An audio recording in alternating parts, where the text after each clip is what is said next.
Over wintering কেন এবং কখন করতে হবে আজকের ভিডিওর বিষয়বস্তু তাই থাকছে। হ্যালো এভরিওয়ান, আসসালামু আলাইকুম। কেমন আছেন আপনারা সবাই? আলহামদুলিল্লাহ, আমি তো অনেক ভালো আছি। আশা রাখছি আপনারা সবাই ভালো আছেন। সবার শুরুতে জানতে হবে ওভার উইন্টারিং জিনিসটি কি এবং কেন করতে হয়, কোন কোন গাছের করতে হয়, আদৌ করা জরুরি নাকি। তো চলেন আমরা একটু জেনে নেই যে আমরা যে অনেক সময় বলি যে ওভার উইন্টারিং করে গাছপালা রাখবো, এটা কি। এটা আসলে আর কিছুই না, সারা সামার ভরে আপনারা যেসব ফলন খেয়ে থাকেন তার ভিতরে যেমন বেগুন, টমেটো, কাঁচামরিচ, সিম, লাউ, কুমড়া এসব। কিন্তু আমরা যেসব লতালো গাছ যেমন কি লাউ, কুমড়া, করলা, সিম, টমেটো এগুলো আমরা ওভার উইন্টারিং করতে পারি না। যাদের গ্রিন হাউস বা পলিটানেল রয়েছে তাদের কথা আলাদা, যেখানে হিটিং সিস্টেম আছে। ওভার উইন্টারিং হচ্ছে যে যেসব গাছগুলো থেকে আপনারা সারা সামার ভরে ফলন খেয়েছেন, কিন্তু কিছু কিছু গাছ আপনাদের অধিক পছন্দ, যার ভিতরে আপনার মরিচ গাছ পড়ে, বোম্বাই মরিচের গাছ পড়ে, নাগা মরিচের গাছ যেটাকে বোম্বাই মরিচ সিলেটিরা নাগা বলে, বোম্বাই মরিচের গাছ পড়ে, বিভিন্ন ধরনের পছন্দের মরিচ গাছ পড়ে, আর হচ্ছে পড়ে আপনার একটি কি দুটি পছন্দের বেগুন গাছ। তো এই গাছগুলো যখনই আপনাদের এই ইউকের সিজন শেষ হয়ে যায় গরম, তখন যখন ঠান্ডার আগে এই গাছগুলোকে ওভার উইন্টারিং করে ঘরে রাখলে পরবর্তী বছর আর্লি সামারে সেসব গাছ থেকে আপনারা খুবই দ্রুত হারে ফলন পাবেন। তো এই যে ওভার উইন্টারিং, এটা আপনারা কখন করবেন এবং কেন করবেন, এই যে আমি বললাম যে আপনারা এটা কেন করবেন, আপনাদের পছন্দের গাছগুলো যেন মরে না যায়, এই গাছগুলো থেকেই যেন পরবর্তী বছর আপনারা ফলন পেতে পারেন, এই জন্য করবেন। কখন করবেন এটা হচ্ছে মোস্ট ইম্পর্টেন্ট। তো চলেন আমরা জেনে নিই ভিডিওটি শুরু থেকে শেষ পর্যন্ত দেখে যে এটা কখন করতে হয়। এই যে দেখতে পাচ্ছেন আমার মরিচের গাছ, বাস্কেট অফ ফায়ার অথবা ক্যাপসিকাম ফায়ার বাস্কেট।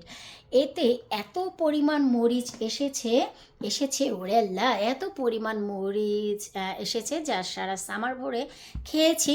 শুধু যে বাহিরের দিক থেকে তা নয়, আপনারা একটু ভেতরের দিকেও যদি লক্ষ্য করেন দেখবেন যে ভুরি ভুরি ভুরি ভুরি মরিচ। আর এখানে 12 ইঞ্চের পটে আমার দুটি মরিচের গাছ আছে, যথেষ্ট। তো এই যে দেখতে পাচ্ছেন যে মরিচ গাছটি আমার কিন্তু অলমোস্ট ঘরে চলে এসেছে, যেটা হচ্ছে আমার কনজারভেটরির পাশেই, যেখানে রেড সোফার একটি পাশে এই যে আমি এটি রেখেছি। শুধু তাই না, 2023-এর যে নাগামরিচ গাছ, যে 2023 ভরে আমাকে অনেক নাগামরিচ দিয়েছে, 2024-এও অনেক দিয়েছে সারা সামার ভরে। আর এখনও দেখতে পাচ্ছেন অনেক মাত্রার একদম গাছ ভরে আছে। এটা আমাদের একদম অরিজিনাল বাংলাদেশের বোম্বাই মরিচ, যার ঝাল হচ্ছে আকাশ ছোঁয়া, আর সাইজ হচ্ছে আমি দেখাচ্ছি এই থেকে আর কিছুটা বড় হয়। বড় বড় সাইজগুলো খাওয়া হয়ে গেছে, পাড়া হয়ে গেছে, সেভ করা হয়ে গেছে, এখন এগুলো আবার নতুন করে এই যে হচ্ছে। তো এই হচ্ছে আমার 2023-এর গাছ, 23 ভরে খেয়েছি, 24-এও খেয়েছি, আল্লাহ পাকের হুকুম হলে 25-এও খাবো। এরপর আরও একটি নাগামরিচ দেখাচ্ছি। এটি হচ্ছে আমার এবছরের 2024-এর নতুন বোম্বাই মরিচ গাছ, একদম অথেন্টিক বাংলাদেশের বোম্বাই মরিচ যাকে বলে। এই গাছের মরিচগুলো আমি অনেক খেয়েছি, একদম ঝাল। একটি মরিচ আপনারা দুইজন খেয়েও শেষ করতে পারবেন না, কলিজা পর্যন্ত ধরে যায়, এত বেশি ঝাল। আর এসেছে কীরকম আপনারা নিজেরাই দেখেন, যে ডালগুলো নিচ দিক থেকে যদি তাকান, আমি একটু দেখাচ্ছি, এই যে দেখেন ঝাঁকে ঝাঁকে কিন্তু এই যে এসেছে।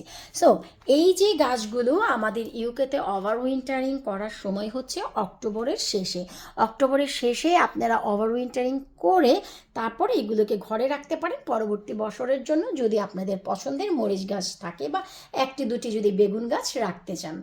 তো এখন হচ্ছে আমি কেন এত আর্লি আমার ঘরে নিয়ে এসেছি, তা আবার এই যে দেখেন ডাইনিং টেবিলের উপরে, একদম ডাইনিং টেবিলটি যে রয়েছে, ডাইনিং টেবিলটির একদম শেষের দিকে যেখানে বসা, আবারও স্টপ করে দেবো সবাইকে, সেখানে রেখেছি।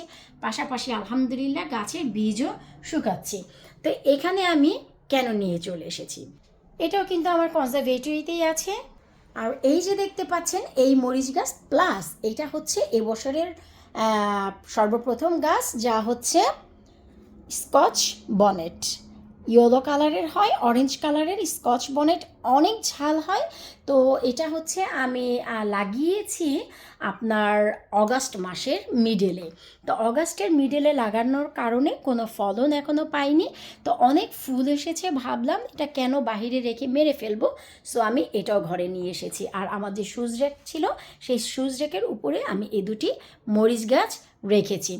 আমি এই জন্যই নিয়ে এসেছি, আমাদের এখানে ইউকেতে অনেক বেশি ঠান্ডা যাচ্ছে, 8 থেকে 10 ডিগ্রি আপনার রাতে হয়ে যাচ্ছে। আর যেসব গাছগুলো টিকে থাকা সেগুলো আছে, কিন্তু অনেক বেশি কষ্টে আছে, কারণ রাত্রে 8 থেকে 10 ডিগ্রি থাকা কিন্তু ভাই অনেক খারাপ বিষয়। আমি কিন্তু সব মরিচ গাছ আনিনি, আপনারা একটু লক্ষ্য করেই দেখতে পারবেন জাতের ঝাল মরিচ, এটা জাতের কাঁচামরিচ যাকে বলে। আর হচ্ছে এটা তো আপনারা জানেনই, এটা হচ্ছে বুলেট চিলি, যা হচ্ছে আকাশ ছোঁয়া। আমি বলবো বিশ্বের দ্বিতীয়তম ঝাল মরিচ হচ্ছে এটা। এরপর কিন্তু এই যে চারা পিতা এটাও রয়েছে, কারণ এগুলো হচ্ছে আমার পট দিয়ে শিকড় অলরেডি মেন মাটিতে চলে গেছে। পট কিন্তু আমি কাটিনি, আবারও বললাম পট আমি কাটিনি অলমোস্ট, তারপরে শিকড় নিচে চলে গেছে। যেহেতু আমার এখানকার রাত্রের তাপমাত্রা 8 থেকে 10 ডিগ্রি হয়, তাই গাছগুলো মরে যাবে এটা ভেবে আমার অনেক কষ্ট হচ্ছিল। এই জন্য আমি এখনই ঘরে নিয়ে এসেছি। আর আপনাদের যদি ঘরের আঙ্গিনায়, বারান্দায়, উইন্ডো সেলে এতটুকু জায়গা থাকে, তাহলে আপনাদের অক্টোবরের শেষে ওভারউইন্টারিং করার কোনো প্রয়োজন নেই। এই যে গাছ থেকে, এইসব গাছ থেকে আপনারা কিন্তু অনায়াসে জানুয়ারি পর্যন্ত ফলন পাবেন। তাহলে এই সুযোগ কেন হাতছাড়া করবেন? এই যে গাছগুলো এনে রাখার কারণে জানুয়ারি মাস পর্যন্ত ফলন পাবেন, তারপর আপনারা ওভার উইন্টারিং করে রাখতে পারেন। কিভাবে ওভার উইন্টারিং করতে হয়, কি নিয়ম, সব আমি আপনাদের সাথে শেয়ার করব পার্ট বাই পার্ট। আর যারা অলরেডি চিন্তা করেছেন যে ওভার উইন্টারিং করতে যাচ্ছেন, বা আপনারা নতুন জানেন না, অবশ্যই ভিডিওর নিচে কমেন্ট করবেন। এরও একটি আমি ভিডিও নিয়ে আসবো কিভাবে আপনারা ওভার উইন্টারিং করবেন, সেটা আমি আপনাদের বলে দিব। তা আমি এখন এই জন্যই করলাম না, কারণ হচ্ছে আমি যেহেতু ঘরে এনে রেখেছি, আমি কিন্তু জানুয়ারি পর্যন্ত এখন অনায়াসে ফলন পাবো। যেই মরিচগুলো পেকে গেছে এগুলো থেকে আমি বীজ করব। যাদের এই একদম অথেন্টিক বাংলাদেশি বোম্বাই মরিচের প্রয়োজন আছে, অবশ্যই আপনারা labunikichen.co.uk/shop সেখান থেকে দেখে নিতে পারেন। এই যে মরিচ, এই মরিচের বীজ আপনারা অনায়াসে পেয়ে যাবেন। মরিচগুলো কিন্তু অনেক লম্বা বড় বড় হয়। এগুলো হচ্ছে মাত্র হচ্ছে আর পাকছে, এই যে দেখতে পাচ্ছেন, এগুলো হচ্ছে দ্বিতীয় ব্যাচ। প্রথম ব্যাচটা অলরেডি দেওয়া খাওয়া সব কমপ্লিট। শুধু তাই না, যদি কারো এই মরিচটির বীজ লাগে, এটা হচ্ছে আমাদের বাংলাদেশি অথেন্টিক বোম্বাই মরিচ। তো labunikichen.co.uk/shop সেখানে আপনারা ঘুরে দেখে আসতে পারেন। সেখানে অবশ্যই নাগামরিচের বীজ আপনারা পেয়ে যাবেন। তো আমি যেহেতু জানুয়ারি পর্যন্ত ফলন পাবো, তাহলে কেন আমি এখন ওভার উইন্টারিং করব? আর ওভার উইন্টারিং করার জন্য নিয়ম আছে, পটের মাটি সম্পূর্ণ চেঞ্জ করে মাটিটি প্রিপেয়ার করে তারপরে আপনাকে পটিং করতে হয়। আমি কিন্তু তা করিনি, আমার যেই মাটিতে ছিল আমি কিন্তু সেই মাটি সহ পট সহ ঘরে নিয়ে এসেছি। আপনাদের কিন্তু এই গাছটি তুলে নতুন মাটি দিয়ে তারপর গাছটিকে বসিয়ে ঘরে আনতে হবে। এটাই হচ্ছে ওভার উইন্টারিং। তাছাড়া অনেক কাজ আছে, যে কাজগুলো আপনারা ভিডিও নিচে কমেন্ট করলে পরবর্তী ভিডিওতে আমি আপনাদের শেয়ার করব। সো আশা রাখছি আপনারা বুঝতেই পারছেন যে ওভার উইন্টারিং কী এবং কোন কোন গাছে করা যায়। আপনারা চাইলে বেগুন গাছ, যদি আপনাদের পছন্দের কোনো বেগুন গাছ থাকে, 1টি 2টি বেগুন গাছ আপনারা কিন্তু অনায়াসে ঘরে রেখে দিতে পারেন। যেমন কি যদি মনে করেন যে এই যে সবুজ বেগুন এটা খুব পছন্দের, অথবা এই যে ভাঙর বেগুন এইটা খুব পছন্দ, বা ডিম বেগুন, অথবা কালো আমাদের দেশি লম্বা বেগুন যদি মনে করেন পছন্দ, আপনারা একটি পট ধরে ঘরে রেখে দিতে পারেন। তবে ওভার উইন্টারিং করে রাখতে হবে। আমি আসলে ওভার উইন্টারিং এখন করলাম না, কারণ অনায়াসে ঘরে যেহেতু জায়গা আছে রেখে দিলাম, জানুয়ারি পর্যন্ত ফলন খাবো, তারপর আমি ওভার উইন্টারিং করবো। আশা রাখছি আগামী বছর মার্চের শেষের দিক থেকে এপ্রিলের শুরুতেই এসব গাছে পাতা এবং ফলন চলে আসবে। তো বিদায় নিচ্ছে আজকের মতন। আশা রাখছি আপনারা বুঝতেই পেরেছেন ওভার উইন্টারিং কী এবং কখন করতে হয়। অক্টোবরের শেষে আপনারা করে দিতে পারেন, যেই সব গাছ পছন্দ সেই সব গাছের, লতালো গাছে কিন্তু সেটা পসিবল না। বিদায় নিচ্ছে আজকের মতো। পরবর্তী ভিডিও দেখার আমন্ত্রণ জানিয়ে আল্লাহ হাফিজ।